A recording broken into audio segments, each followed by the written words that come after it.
Hello বন্ধুরা, আপনাদের স্বাগত জানাই বাংলা মেডিসিন রিভিউ ইউটিউব চ্যানেলে।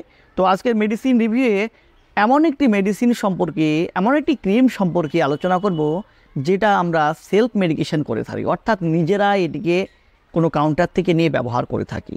বিশেষ করে এটিকে বেশি ব্যবহার করে থাকেন মেয়েরা, তাদের মুখকে উজ্জ্বল করতে, তাদের মুখকে ফর্সা করতে সেলফ মেডিকেশন করে থাকেন।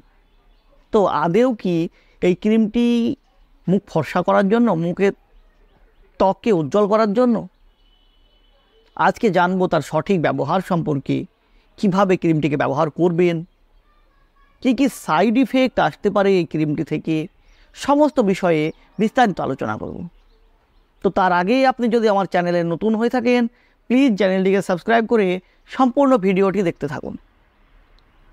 তো আজকের আলোচ্য বিষয় যে ক্রিমটিকে নিয়ে, যেটি হলো ম্যাকলয়েডস কোম্পানির প্যান্ডান ডবল প্লাস ক্রিমটি সম্পর্কে,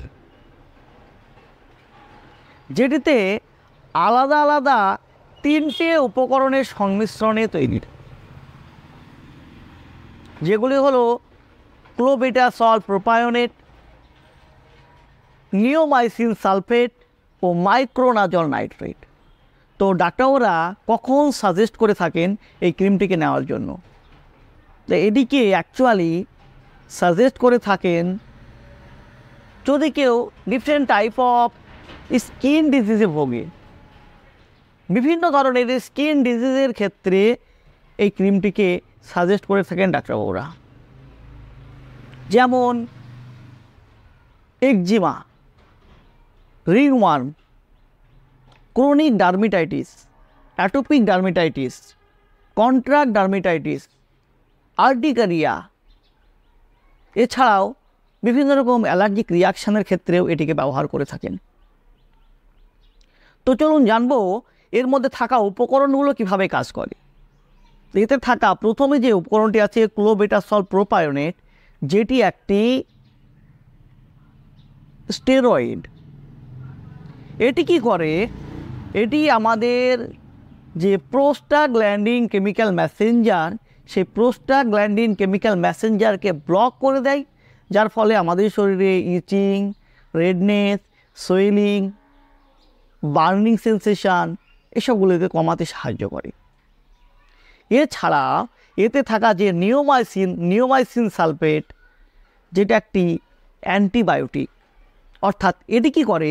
আমাদের শরীরে ব্যাকটেরিয়া গঠিত কোনো ইনফেকশান দেখা দেয়, বিশেষ করে ত্বকে, সেক্ষেত্রে এটি কাজে আসে, সেই ব্যাকটেরিয়াকে ধ্বংস করতে কাজে আসে। তো ব্যাকটেরিয়াকে ধ্বংস এরা দুইভাবে করে, এক হচ্ছে ডাইরেক্ট অন দ্য স্পট মেরে দেয়, আরেকটি হচ্ছে তাদের গ্রোথকে আটকে দেয়। তো এই নিওমাইসিন সালফেট তাদের গ্রোথকে আটকানোর কাজ করে, ধীরে ধীরে সেই ব্যাকটেরিয়া ধ্বংসের পথে এগিয়ে যায়। তাছাড়া এতে থাকা যেটা মাইক্রোনাজল নাইট্রেট, যেটি একটি অ্যান্টি ফাঙ্গাল এজেন্ট, এই কী করে? যদি আমাদের শরীরে কোথাও ফাঙ্গাল ইনফেকশান দেখা দেয়, সেই ক্ষেত্রে এই নিওমাইসিন সালফেট সেটিকে ঠিক করতে সাহায্য করে। তো এর মধ্যে এমন কোনো উপকরণ নেই যে আমাদের মুখের ত্বককে ফর্সা করে দেবে, তাই এটিকে ফর্সা করার কোনো কাজে আসে না এটি। তো বিভিন্ন ধরনের সাইড ইফেক্ট লক্ষ্য করা যায় এই ক্রিমটি থেকে। যদি কারোর এই উপাদানগুলোতে কোনোটি অ্যালার্জি থাকে, অ্যালার্জিক রিয়াকশান দেখা দিতে পারে, যেমন আপনার ত্বকে রেডনেস, সোয়েলিং, বার্নিং সেন্সেশান, ইচিং, এইসব সমস্যাগুলি আসতে পারে। অর্থাৎ যে কাজের জন্য আমরা ব্যবহার করব সেগুলোই আবার ঘুরে আসতে পারে যদি আপনার শরীরে অ্যালার্জি থাকে, বিশেষ করে এই উপকরণগুলোর মধ্যে। তো কিভাবে এটিকে ব্যবহার করবেন? এটিকে ব্যবহার করার আগে সেই ক্ষতস্থানকে, অর্থাৎ সেই ইনফেক্টেড এরিয়াকে ভালো করে পরিষ্কার করে নিতে হবে, ভালো করে ধুয়ে নিতে হবে। ধুয়ে নেওয়ার পরে শুকনো করে পরিষ্কার কাপড় দিয়ে ভালো করে মুছে তার উপরে হালকা করে এই ক্রিমটিকে লাগাতে হবে। তবে এক্ষেত্রে একবার ডাক্তারবাবুর সঙ্গে পরামর্শ করে নেওয়াটাই সবথেকে ভালো হবে, কারণ আপনার কি সমস্যা হয়েছে, কিভাবে লাগাতে হবে, সে ডাক্তারবাবু ভালো জানেন। কারণ এক একটি রোগের ক্ষেত্রে এক এক ভাবে অ্যাপ্লাই করতে হবে। তো সেক্ষেত্রে ডাক্তারবাবুর সঙ্গে একবার কনসাল্ট করে নেবেন। ডাক্তারবাবু আপনাকে যেভাবে সাজেস্ট করে দেবেন সেইভাবেই আপনি এটিকে ব্যবহার করবেন। তো বন্ধুরা, এই ছিল প্যান্ডান ডবল প্লাস ক্রিম সম্পর্কে একটি ছোট্ট ভিডিও। ভিডিওটি যদি আপনার ভালো লেগে থাকে প্লিজ চ্যানেলটিকে সাবস্ক্রাইব করে লাইক দিতে ভুলবেন না। সুস্থ থাকবেন, ভালো থাকবেন, আবারও দেখা হবে অন্য কোনো ভিডিওতে। ধন্যবাদ।